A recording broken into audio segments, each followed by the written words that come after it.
That was Freudian. The Senate Committee on Judiciary, we will reconvene. We have set as a special order SCA 10 to be heard in Madam Pro Tem. All right. We have a bit of a different process for SCA 10. There'll be a total of 10 minutes for primary witnesses in support and 10 minutes for primary witnesses in opposition. Each side will have 3 primary witnesses. After that, anyone who wishes to provide their name, their affiliation, and their position may approach the microphone. Then we'll take support and opposition on the phone. So, Madam Pro Tem, the floor is yours. Mr. Chairman, thank you. Colleagues, thank you. I'm here today to present Senate Constitutional Amendment 10. We're on the brink of a U.S. Supreme Court decision that we have every reason to believe will topple Roe v. Wade and erode the right to abortion that was secured nearly 50 years ago, altering reproductive freedom in America as we know it. In California, we cannot stand by as women and families are left vulnerable, as our highest court moves to strip away our rights and put countless people in harm's way. Alongside Speaker Rendon and so many of our colleagues, we've introduced SCA 10 to ensure that the fundamental right to choose to have an abortion and to use contraception is protected in California now and for generations to come. Abortion is health care, plain and simple. And like many important medical decisions, it's a discussion between the patient and their health care provider. No judge, no politician should be in that room or making this decision. These are deeply personal choices that should be grounded in scientific facts and not anyone's political agenda. When the ability to access safe legal abortion is taken away, things get grim and dangerous, and I assure you I've actually seen it firsthand. During my time providing clinic services at a women's health center, I met a distraught mother whose daughter died after an illegal abortion in another state. Her story has never left me. It haunts me even today. I held the hand of a woman in the Navy who had been incorrectly led to believe she could not safely deliver her baby because she had an STD, a sexually transmitted disease. She came to us because she couldn't get an abortion in the Naval Hospital where she served in the Navy. She was scared, confused, and she was alone. And she was misinformed.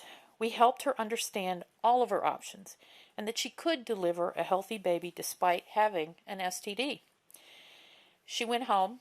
She had a baby later, and she had a doctor that informed her of all of her options, and she made that choice.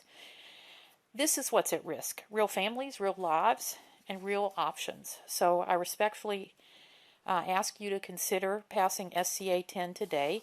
I have a number of expert witnesses with me, and we stand ready to take your questions and comments. Thank you, Mr. Chairman. Thank you, Madam Pro Tem. Ms. Hicks. Thank you. Good afternoon, Mr. Chair and members of the committee. My name is Jody Hicks. I currently serve as the President and CEO of Planned Parenthood Affiliates of California, representing 7 affiliates and over 100 health centers throughout California. I'm also here as a member of the steering committee of the California Future of Abortion Council, representing over 40 organizations working together since September to really prepare California for the crisis at hand and ensuring that California's abortion network is ready for what we're facing this coming year. And while I wish I were here under better circumstances, but given the ongoing attacks on abortion nationwide, I am grateful for the continued leadership of our California policymakers ensuring in this moment to protect and really expand access to abortion. SCA 10 will amend our state's constitution to protect abortion and contraception. And it's not just what is needed right now to meet this moment, but it's really important that we ensure access to essential sexual and reproductive health care in our state for people in California now and certainly for our future generations. And let me be clear, the right to abortion and the right to privacy are at risk like never before. Just last month, we all saw a leaked draft decision. And we saw for the first time just how much the right to abortion and ultimately the right to privacy is under attack by a handful of really extreme conservative justices on our nation's highest court, and seem to be put there explicitly because of their hostility and opposition to Roe v. Wade. So, simply put, the right to privacy is just not enough. SCA 10, in addition to the legislative package brought forward by the Legislative Women's Caucus, is essential in showing California's values as a reproductive freedom state, showing that California recognizes no matter what the Supreme Court decides, health care, including abortion, is a fundamental right. Abortion is a personal decision, and people should be able to make their own medical decisions with their healthcare providers.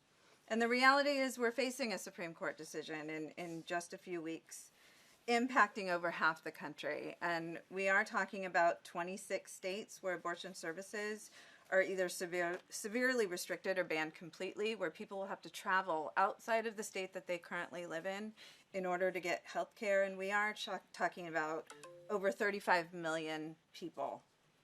So we need to protect people's fundamental rights to control their own body, to ensure that everyone has options when it comes to making decisions about their reproductive health care.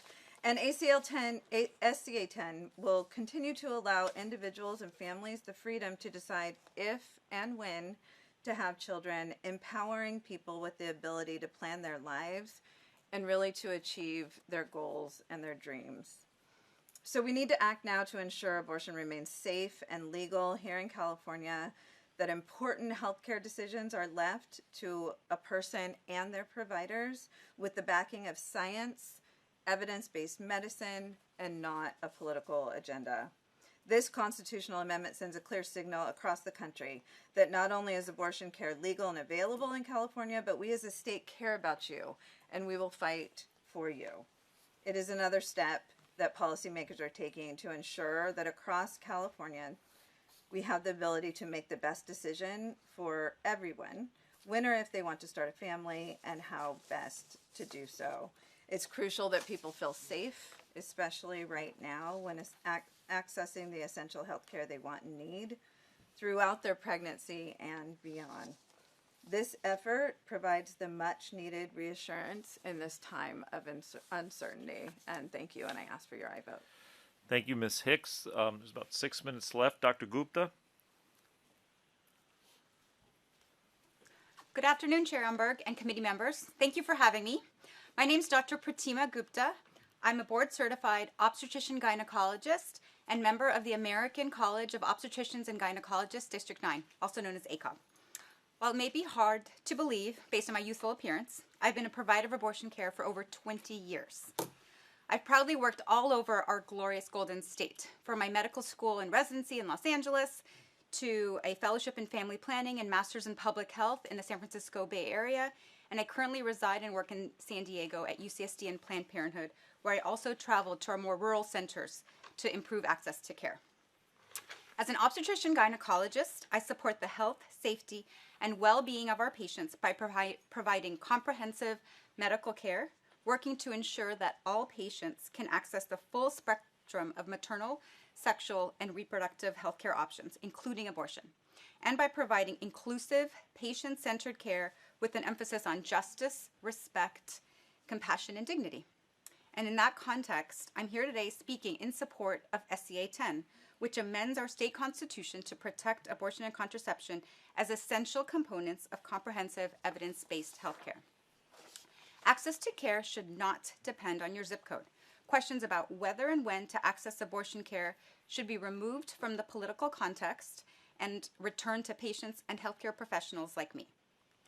Last week, I saw a young Asian woman. I still remember her pink sparkly phone case, who, after consultation with her mother and her partner, decided to terminate her pregnancy. I performed her abortion, and I provided the birth control that she wanted. We should be proud of this care in California because this is how it should work. Our patients need us as their trusted medical information guides more than ever now. If someone calls me seeking an abortion, it's not enough for me to say, here's the number of your nearest clinic. I need to say, here's the clinic, here's the number of an abortion fund, should you have any financial issues, here's a hotline for emotional consultations, and a patient navigator. People should be able to access the healthcare they need without medically unnecessary barriers, restrictions, and healthcare providers like myself should be able to offer that care without interference or fear of being criminalized or otherwise punished. It's critical that California act now to protect the sacred patient-clinician relationship in the provision of abortion care and to ensure that no person in California is ever denied the ability to make decisions with their healthcare provider about whether and when to seek and obtain essential health care. This constitutional amendment sends a clear signal to patients that abortion care is legal and available in California and provides much needed reassurance at this critical time to patients and providers alike. I encourage you to support SCA 10. Thank you for your time and for being not only leaders in California, but trailblazers. Thank you, Dr. Gupta. All right, I believe Carrie Franklin is on the phone. Oh, I'm sorry. Yes, thank you. Okay. Go ahead, Ms. Franklin. My name is Carrie Franklin. I am the McDonald Wright Chair of Law at UCLA Law School, where I teach constitutional law. I am also the faculty director of UCLA Center on Reproductive Health Law and Policy. As you know, the Supreme Court will soon issue a decision in a case that involves a direct challenge to constitutional protections for abortion that have been in place since 1973. The leaked draft decision indicates that the court is prepared to eviscerate the constitutional privacy rights protected in Roe and Planned Parenthood v. Casey, thereby allowing states to bar access to safe and legal abortions, criminalize patients and providers, and create insurmountable barriers for people attempting to access reproductive health care. Even with Roe's protections in place, federal restrictions such as the Hyde Amendment, which prohibits federal funding to be used for abortion services, have had a terrible disparate impact on women and pregnant people who are low income, who are members of historically subordinated racial groups, and who already face multiple barriers to health care. At the same time, anti-abortion legislators in states have passed increasingly restrictive laws that are not rooted in science and are designed solely to make it difficult for people to obtain abortions. The U.S. Supreme Court has recently paved the way for such restrictions by enabling a legal scheme designed to circumvent judicial authority to enforce constitutionally protected abortion rights. This has allowed abortion bans to go into effect in Texas and Oklahoma, depriving millions of Americans of fundamental constitutional rights. And the leaked opinion suggests the erosion of rights may not stop here. Many of the hard-won rights that fall under the right to privacy, including rights related to the use of contraception, sexual intimacy, marriage equality, are also at risk. Now, California currently has robust statutory protections for abortion. The SCA 10 will safeguard the right to choose an abortion or use contraception regardless of who's in power in the future. It will enshrine these rights in the California Constitution explicitly. It will enumerate them by name for the first time, ensuring these rights are constitutionally protected under California law for generations to come. SCA 10 also underscores how state constitutional rights to privacy and equal protection are tied to a person's reproductive freedom. In so doing, it, along with other legislative efforts by this body, will help to ensure that people have the basic freedom to access reproductive health care and the liberty and equality to make their own decisions about if and when to grow their families. Thank you so much. Thank you, Ms. Franklin. All right, just under the 10-minute mark. Appreciate that. Now, I see some gathered here in the hearing room, 2100. If you would approach the microphone, state your name, your affiliation, and your position. This is the support for SCA 10. Good afternoon, Mr. Chair and members. Lindsay Golahorn with the California Association for Nurse Practitioners and Support. Thank you. Good afternoon, Adriana Champagne-Zamora with the League of Women Voters of California and Strong Support. Thank you. Mr. Chair and members, I'm Erin Evans on behalf of NARAL Pro-Choice California, a proud co-sponsor of this measure and steering committee member of the Future of Abortion Council. Secondly, in support on behalf of the California Nurse Midwives Association, also a member of the Future of Abortion Council. Thank you. Thank you. Good afternoon, Chair and members. Molly Robeson with Planned Parenthood Affiliates of California. We're a co-sponsor in Strong Support. Thank you. Thank you. Good afternoon, Genesis Gonzalez on behalf of Lieutenant Governor Eleni Kounalakis as a proud co-sponsor in urgent I vote. Thank you. Thank you. Cindy Hillary on behalf of the California Medical Association in strong support. Thank you. Brian Spencer on behalf of the American College of OBGYNs, District 9, in support. Thank you.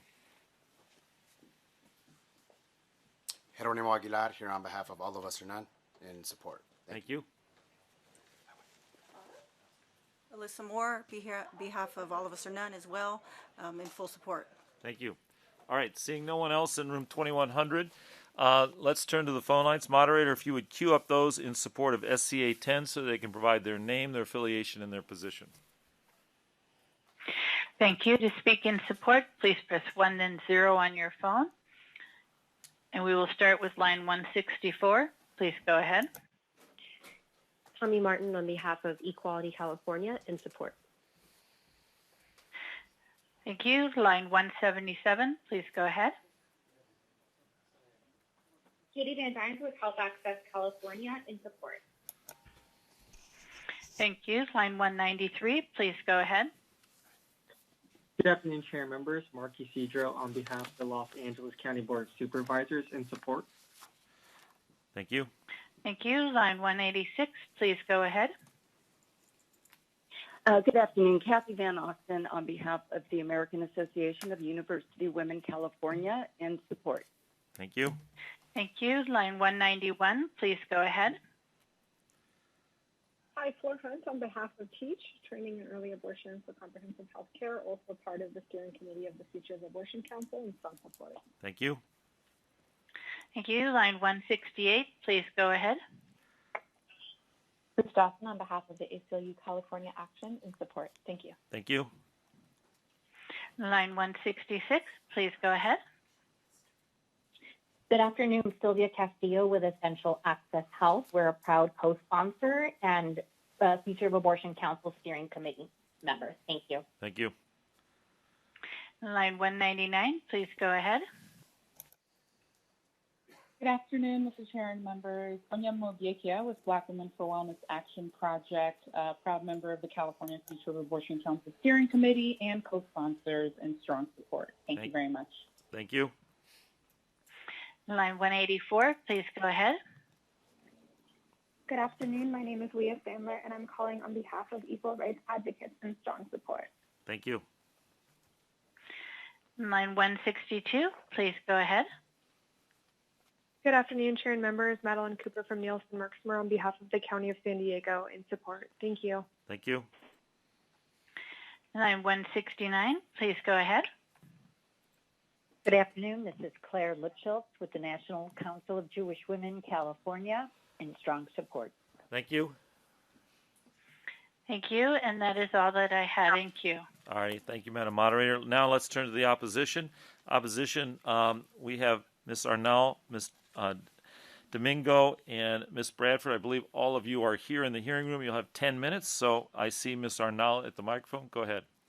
My name is Susan Arnall. I'm a California attorney and the Vice President of Legal Affairs for the Right to Life League, America's first pro-life organization. We represent 54 pro-life organizations across the state and voters all around the state.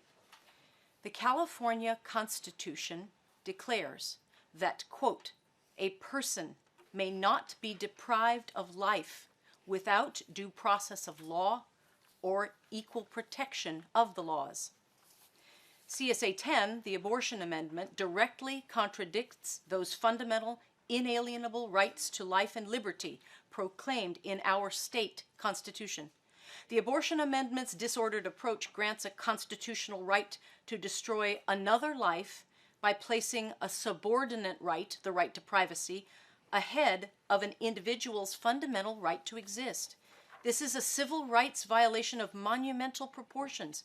You are weaponizing our Constitution to strip away the fundamental rights of people who can't speak for themselves, the most vulnerable, the most underserved, the unborn.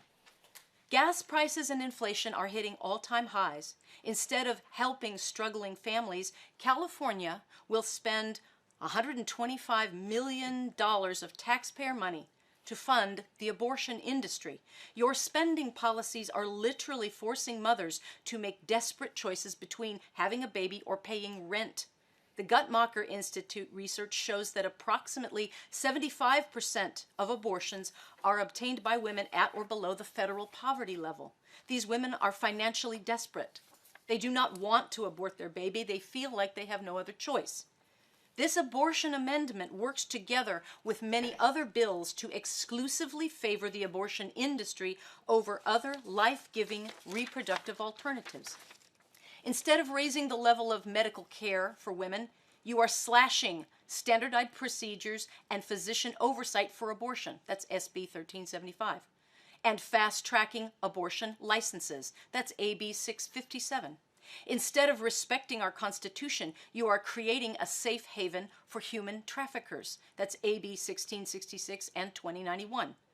Instead of protecting babies born alive, you are decriminalizing infanticide with AB 2223. Instead of funding baby formula, you are funding free abortion, SB 245, which has already passed. Instead of funding housing for homeless mothers, you are funding abortion clinics. That's AB 1245. Instead of funding all birthing options, you are funding abortion tourism with SB 1142. Instead of funding maternal care, you are funding abortion services with AB 2134. Instead of taking care of mothers, you are taking care of the abortion cartel and using our money to do it. And instead of funding adoption services, you are funding abortion scholarships with AB 1918. With an almost $100 billion state surplus, it is time to provide the financial resources that women need to choose life, not simply promote an agenda using tax dollars to trample the civil rights of unborn children. Thank you. Ms. Domingo. Yes, go ahead. Go ahead and approach the microphone. Hello, my name is Kelly Bradford. Oh, I'm sorry, Ms. Bradford. I'm 43 years old, was born and raised in San Francisco, and I have been in Sacramento for the past 18 years. I am blessed to be the mother of 2 daughters after experiencing 5 abortions starting from the age of 15 to 28 years of age. I first learned of abortions through school and friends. I was able to see a doctor on my own without my parents' consent or knowledge and schedule an abortion procedure.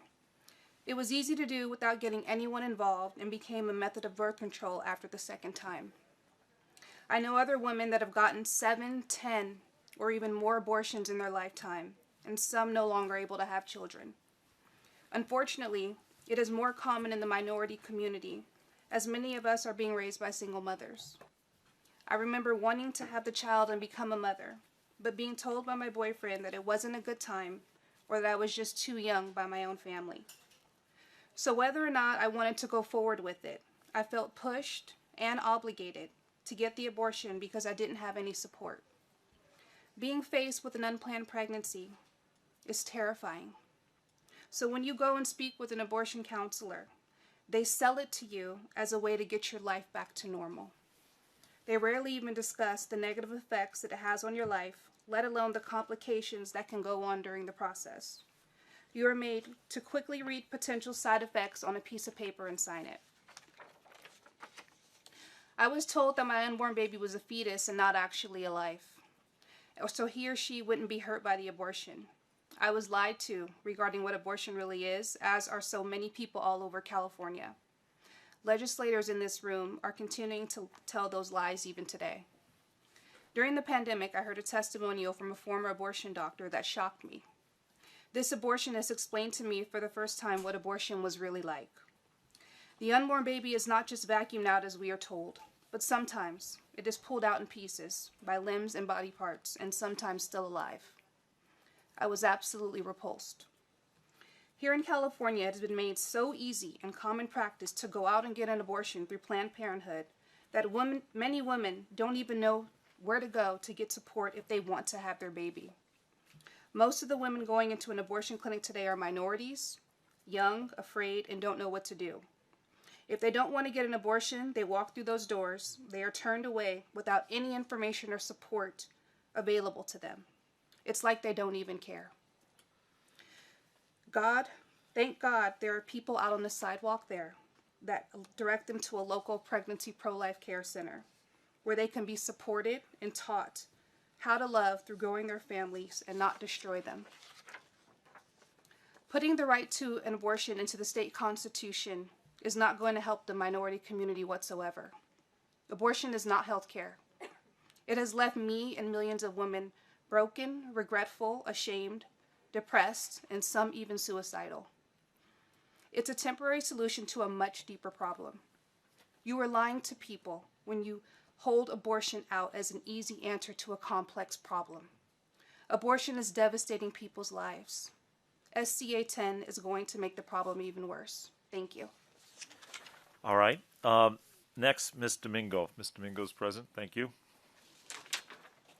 Good afternoon. My name is Kathleen Domingo. I'm the Executive Director for the California Catholic Conference. The California Catholic Conference vehemently opposes Senate Constitutional Amendment 10, which looks to enshrine the most extreme forms of abortion into the California Constitution. We believe in protecting life at every age, in every stage, including unborn human life. We are extremely troubled by the language of SCA 10, which is so broad and unrestrictive that it would encourage and protect even late-term abortions, which most Californians continue to oppose. We also fear the boundless scope of this proposed amendment, which asserts a new constitutional right to reproductive freedom, but does not define what that means. This constitutional amendment, as written, will legalize and protect abortion up to the point just prior to delivery. It is distressing that so many California legislators would sign their names to legislation that allows the taking of a human life moments before birth. In this regard, SCA 10 would more closely align California with extreme abortion policies of only a few countries, rather than those of the majority of Western democracies, which do not allow late-term abortions. SCA 10 is unnecessary. The sad reality is that California already has some of the most accommodating abortion laws and services in the nation. Already in California, the Reproductive Privacy Act declares the fundamental right to choose to bear a child or choose and obtain an abortion. There is no lack of abortion access in California. The state already funds abortion through tax dollars, with over 400 facilities performing abortion and abortions offered by nurse practitioners, nurse midwives, physician assistants, via telehealth, on college campuses, and through a dozen sources by mail. SCA 10 is dangerous. The vague language creates a constitutionally protected right that is not adequately defined. Most Californians support common sense limits on abortion, not the open-ended creation of a new right without any oversight or limits for minors or for gestational age of the fetus. And by providing extensive funding for abortion services without any corresponding equitable funding for pregnant women and mothers, the state exercises a destructive, coercive power in favor of ending innocent lives. Enshrining this amendment's language into the Constitution will extend the danger of coercive abortion to babies with unquestioned viability. The California Catholic Conference is actively opposing SBA 10 and is instead looking to partner with people of faith and goodwill who support women, children, and families. We work to expand paid family leave, priority housing for pregnant and parenting women, workplace accommodations, and other safety net services that allow our most vulnerable Californian parents to successfully raise children in California without feeling pressured into choosing abortion as their only option. Please vote no on SCA 10. All righty. Thank you, Mr. Domingo. All right. Now we'll take others in opposition who are present in room 2100. If you'd approach the microphone, provide your name, your affiliation, and your position. Good afternoon. My name is Harrison. I'm here on behalf of the American Council, and we are in opposition to SCA 10. Thank you. Greg Burt with the California Family Council in opposition. Thank you. Thank you. Leandra Lepp with California Family Council. I oppose this bill. Thank you. Kara Moeller, and I strongly oppose this bill. Thank you. Good afternoon, Chair and members. Milton Matchak, representing Pacific Justice Institute Center for Public Policy, and we oppose. Thank you. All right. Let's turn now to the phones. Moderator, if you would queue up those in opposition to SCA 10 so that they can state their name, their affiliation, and their position. Thank you. To speak in opposition, please press 1 then 0. And we'll start with line 212. Please go ahead.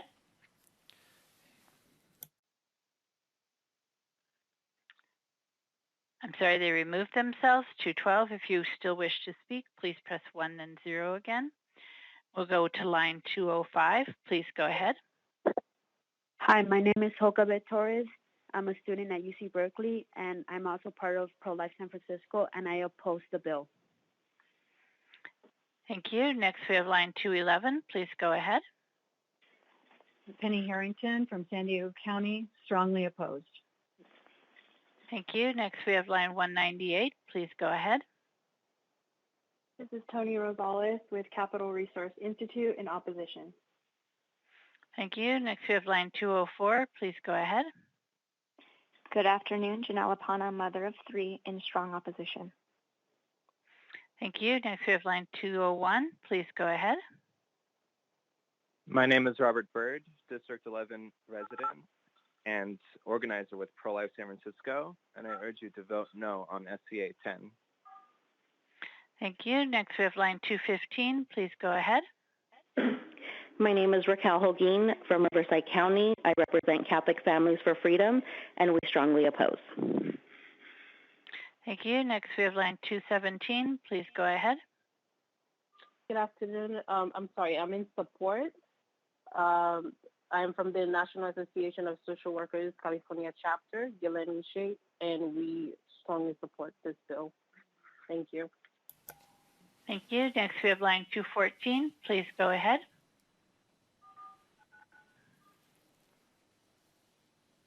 Line Yes, 214. my name is Bonnie.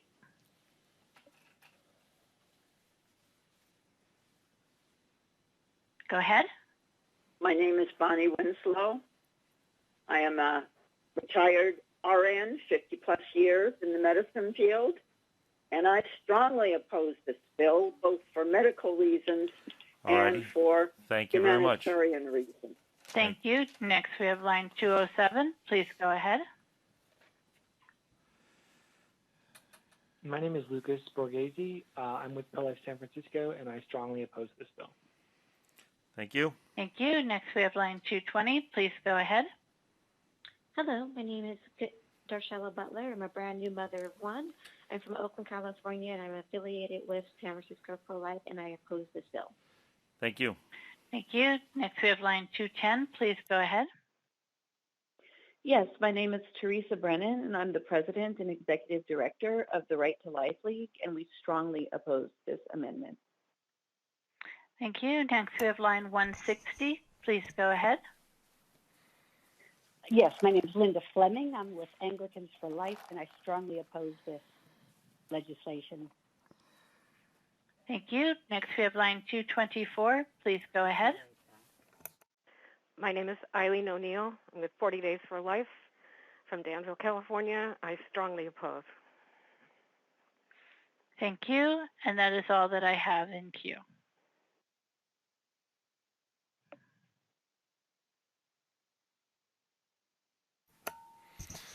One moment. Line 202, please go ahead. Yes, thank you. My name is Kristen Turner. I'm the executive director of Pro-Life San Francisco. I'm a lifelong Californian. I'm an atheist. I'm a feminist, and I strongly oppose SCA 10. Thank you. And that is now the last I had in queue. All right, moderator, can you do one last check, and then we'll close out the opposition comment telephonically. Thank you, ladies and gentlemen. Once again, if you wish to speak in opposition, please press 1 then 0 on your phone.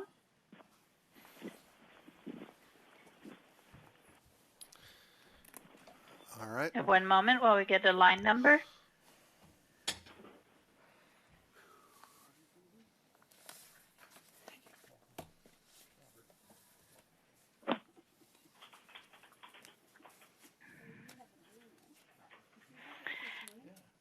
Madam Moderator, is there anybody else on the line? I have 3 on the line here. First is line 225. Please go ahead. Line 225, please go ahead. Hello, my name is Daphne Hewitt. I'm a resident of California, and I represent Catholic Families for Freedom, California, and I strongly oppose this bill. Thank you. Next, we have line 226. Please go ahead. Hello, my name is Sherry Fosterberry. I'm a Catholic and a mother, and I strongly oppose this bill. Thank you. Next, we have line 185. Please go ahead. Hello, my name is Trisha Abernathy. I'm with Corona Love Life. I was with Right to Life in the 80s, and I strongly oppose this bill. It will destroy lives. Thank you. And next, we have line 223. Please go ahead. Hello? Hello, your line is open. Hello, thank you. My name is Debbie Munter. I'm a nurse anesthetist, a Catholic, and I strongly oppose this bill. It's wrong. Thank you. Thank you. And that is all we have in queue now. All right. Our fearless leader has returned, and the gavel has been returned to him. All righty. Thank you, Senator Borges, Mr. Vice Chair. Appreciate the opportunity to go and vote in Vets Committee. All right, next we'll bring it back to the committee. Questions of the committee members. I see Senator Gonzalez, then Senator Wiener. Thank you, Mr. Chair. I just want to thank wholeheartedly our pro tem, the Speaker in the Assembly, for bringing this forward. I think, I've heard a lot of debate on this. It really boggles my mind that we're still having these discussions in 2022. And when we talk about this issue, it's not abortionists. We're talking about women and pregnant people in California. It's not an industry. They're healthcare providers. And we're a safe haven. We've already announced ourselves as a safe haven in California to ensure that everyone has access. And it pains me to know that people of color in particular have bore the burden of healthcare inequities, and especially with abortion restrictions.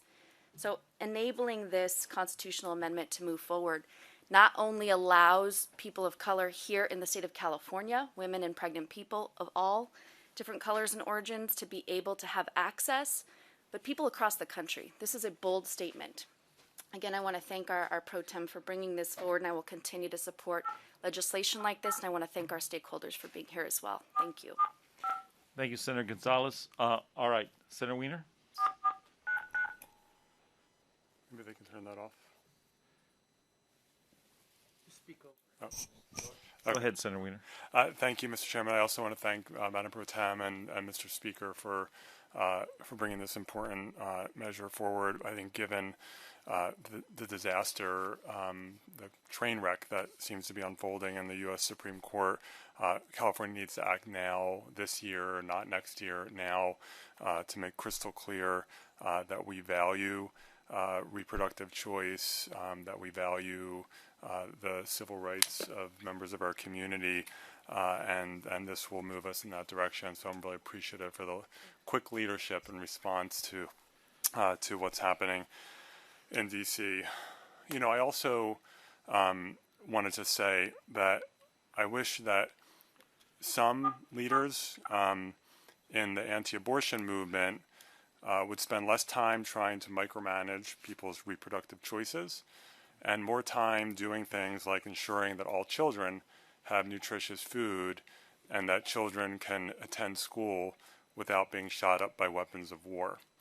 And unfortunately, and this is not true of everyone in the anti-abortion movement, but far too many of the most vocal leaders, and particularly on the political arena, who are doing everything in their power to ban abortion, are the same people who have worked for years in Congress to deny access to food benefits, which we know that when you reduce food benefits, it's children that suffer the most. It's the same people who've been working for years to deny access to abortion are some of the same people who've been making it impossible to have meaningful gun safety reform so that so children can go to school without having to be concerned that someone's going to walk into their classroom and shoot them. And unfortunately, too many of these leaders appear to be too busy having moral panic about drag queen story hour or trans kids playing sports than actually making sure that these children have food and can go to school safely. And so I just want to say that we need to focus on the health and safety and vitality of our children, and I hope that we can do that and stop with this micromanagement of people's very personal reproductive health choices. So I'm happy to move the bill. Thank you, Senator Weiner. All right, Senator Wojtkowski. Thank you, Mr. Chair. I have a question because I want to be sure that everybody understands what's in front of us and where the state of the law is in California. Sometimes I feel like an 8th grade civics teacher because page 7 of our staff report lays out sort of the 53-year history of California. We, in People versus Belos, we recognize a woman's fundamental right to have an abortion, and that was a judicial decision that was made 53 years ago. We then codified that in the Reproductive Privacy Act that became a state law. And as the opposition has pointed out, we can either give more access to that, provide more funding, and change those state laws. And then we know that Governor Newsom in 2019 made an executive order that said, as long as I'm governor, we have a fundamental right. And what part of, and I thought the opposition was eloquent because they talked about those statutory and judicial decisions that can be changed by a different court or by a different legislature. And I don't believe that the Alito decision will have any effect on the California law as it is right now. It allows states to change it and say Roe v. Wade is no longer the state of the law. But if we didn't do anything, California law would still be as it is. But this is a constitutional amendment. And one of the opposition pointed out that they thought that currently we have a right to privacy in this California statute. We talk about that all the time. And they were talking about this due process and equal protection they're guaranteed to individuals. And that they somehow, that these statutory and judicial and executive laws were subordinate rights, even though we proclaimed it as a statutory, as a protection. But we didn't explicitly say the right to privacy includes the right for a woman to have reproductive rights. So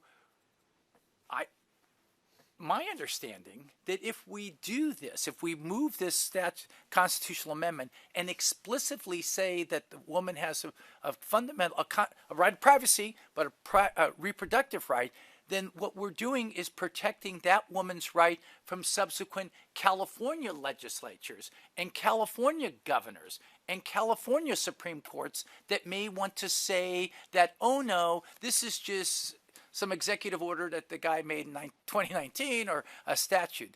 Is that your understanding, Senator Atkins? I'm so proud to be looking at a Judiciary Committee of 8 attorneys asking the non-attorney, but that is my understanding. I thought the report laid it out well. And we have an attorney on the line, a constitutional attorney. That is my understanding. Well said. Let me just speak for an average woman who has worked in this fight for 40 years of my 60 years on this earth. As a woman, I'm glad there are attorneys that can opine and tell us this. I want to know for sure. I want to know for sure that that right is protected. And I think that's what this is today, that we are protecting ourselves from future courts and future politicians, if you will. And so we think this is absolutely necessary. And as an individual woman who has faced this with friends and family, that's my perspective, and that's why I'm doing this. And I'm glad that we have all of you great attorneys to advise us. And Mr. Chair, it's my understanding of the California constitutional process that should this measure move from here and on the floor, then it would go to a vote of the people who would have to make sure that they weigh in, the people who are living in California in 2022, of whether they agree with the legislature on this constitutional amendment. If the author could answer that, is this going to a vote of the people? It is, Senator, and I'm grateful that it is. This is a very important issue, which is why it's a constitutional amendment. We want the voters in California to reaffirm that they believe exactly this and that it will continue to be a right in California. Thank you. All right, Senator Borges, then Senator Hertzberg, then Senator Laird. Thank you. This is a really interesting question because it's a constitutional question. It's, you know, we've heard folks discuss this on moral grounds, we've heard it discussed on political grounds, but here in judiciary, this is a legal issue. It's a constitutional issue. And the reason why I find it interesting is because, as far as I'm aware, the California Constitution, and in some instances the national Constitution, we do not have a right to euthanasia. We do not have a right to food, do not have a right to health care, and we do not have a constitutional right to university education. So I think what we're asking ourselves here is, are we elevating one particular issue when other fundamental rights acknowledged by the UN and the global community, if they have not elevated this, what are we trying to accomplish here? And I know that the national debate has created an enormous amount of controversy over this issue, but I didn't know if the author wished to comment on, if we don't have the right to die, or to food, college education, or health care, does it seem like we're misprioritizing what should be considered a constitutional fundamental right in California? Thank you for the question. I know that there are colleagues that work to enshrine all kinds of rights. The right to die with dignity, that's been a piece of legislation here. Mm-hmm. The right to food, the right to housing. We debate these things all the time in the legislature, and we would elevate any of these issues. Food security, the right to education. There are any number of us that would elevate those rights and enshrine it in our Constitution, I believe, if we could, and we could get the votes and put this before the people. On this issue, this has been a right that we have enjoyed for 50 years. And to quote one of the speakers, an easy answer to a complex problem? Hardly. This is not easy. This is not an easy option that people choose, but it should be. I perceive this as a civil rights issue for pregnant people and women who should have the option to make the choice of whether to move forward and have a family and have a child, or to make the decision not to.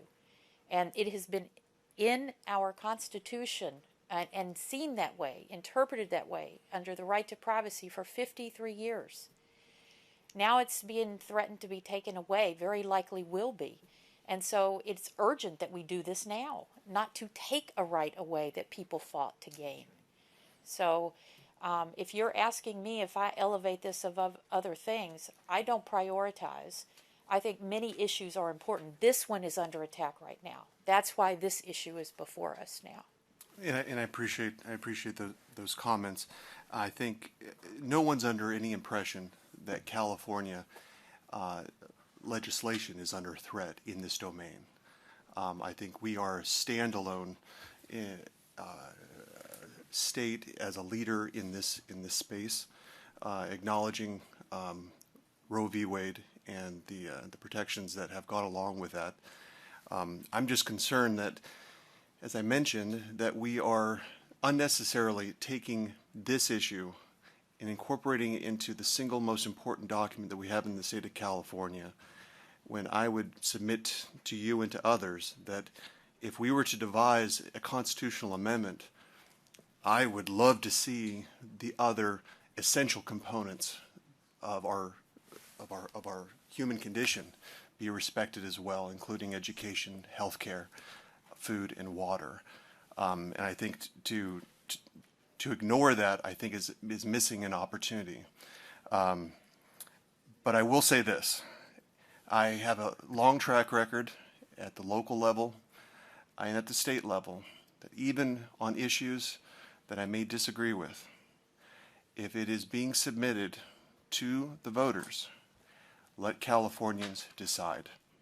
And I think that is ultimately where this has to go. And let Californians dictate the way that California laws and constitutional authorities be written. Thank you, Senator Borges. Senator Hertzberg. Yeah, let me start out. I apologize, Madam Pro Tem and Mr. Chair, if to the extent I say something that's duplicative, because I was juggling a bunch of other committees, so I'm so sorry about that. But, you know, we have so many complex documents before us all the time, and laws that are pages and pages with cross-references, and that even though I've been a lawyer for a long time, half the time I don't understand what the heck they mean. But this is pretty clear. It's basically one sentence, and I want to read it. I want to read it into the record.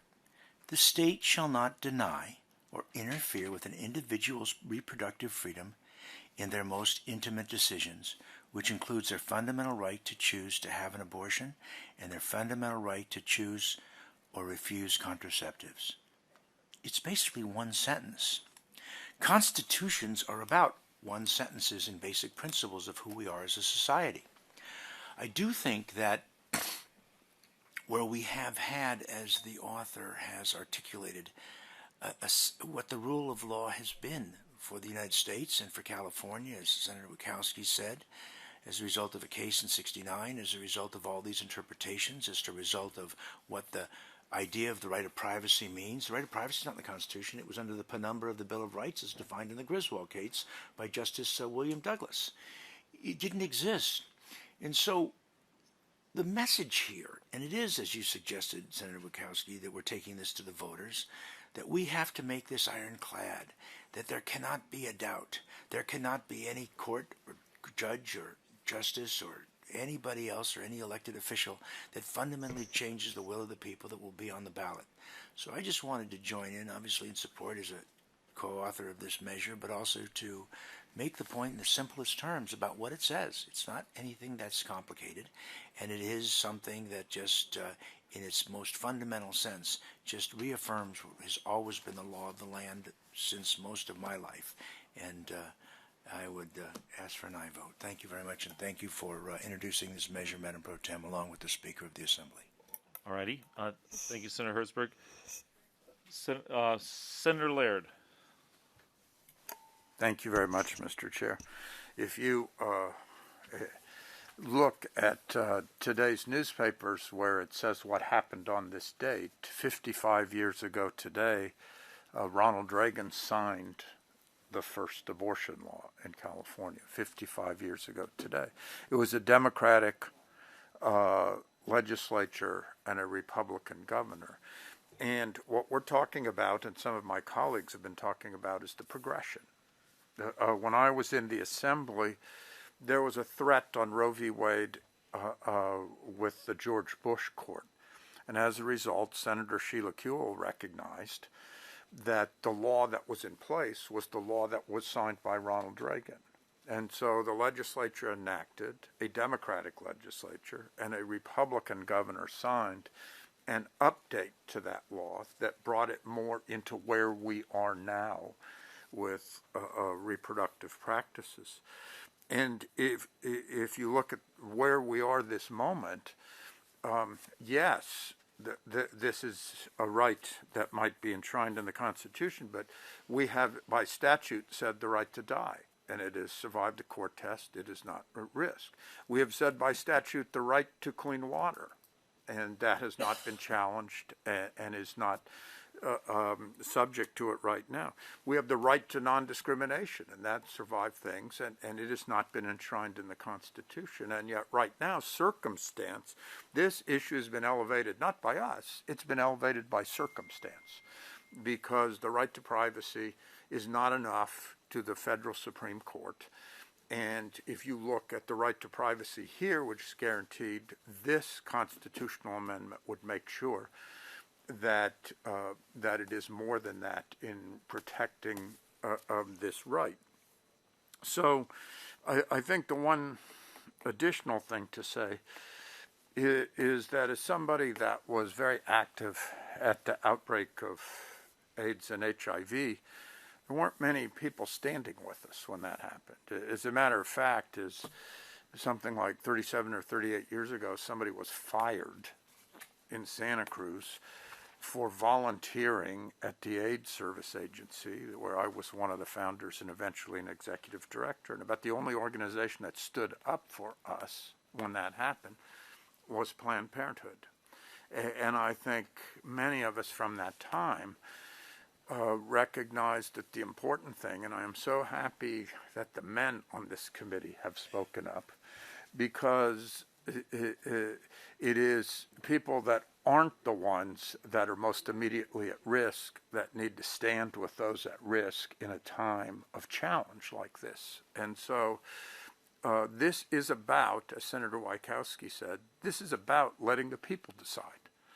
Really letting the people decide. We believe this should be elevated. We believe this protection is there. But it's about putting it in front of the people and letting them make the ultimate choice as they have had for every section of our Constitution. So I really appreciate this being brought to us. I really appreciate this debate and look forward to voting aye on this constitutional amendment. All right. Yes. Senator Durazo. Thank you, Mr. Chair, and I also thank Pro Tem and the Speaker for bringing this forth. This is, the decision that a woman faces is really difficult sometimes. But I see this as a healthcare issue and a right to choose.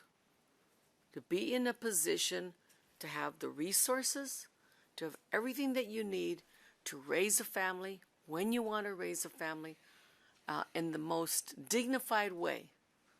And healthcare access is part of the most essential things that human beings need.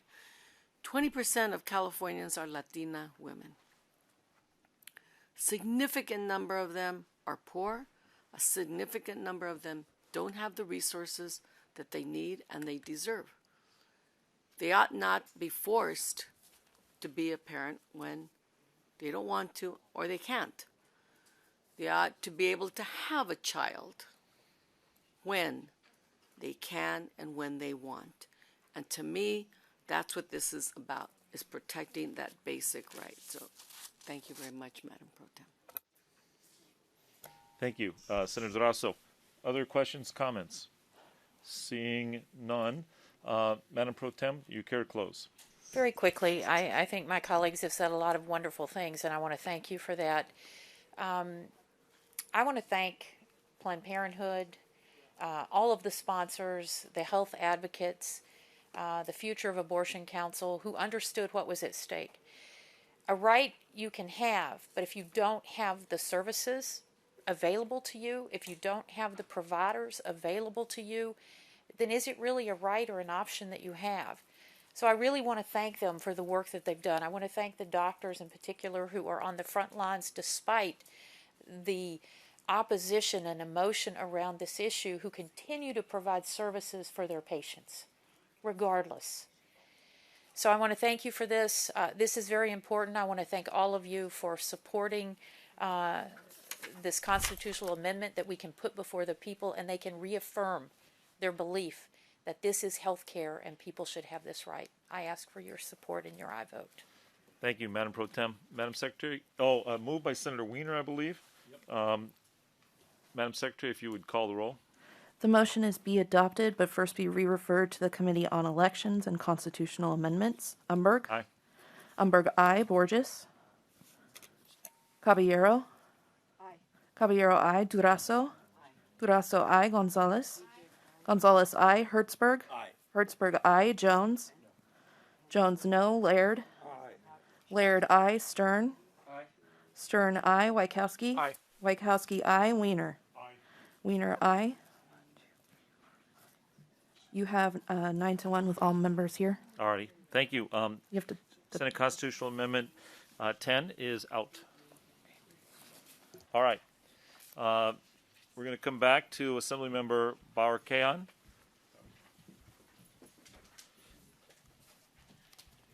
And next we have item number 5, AB 2571.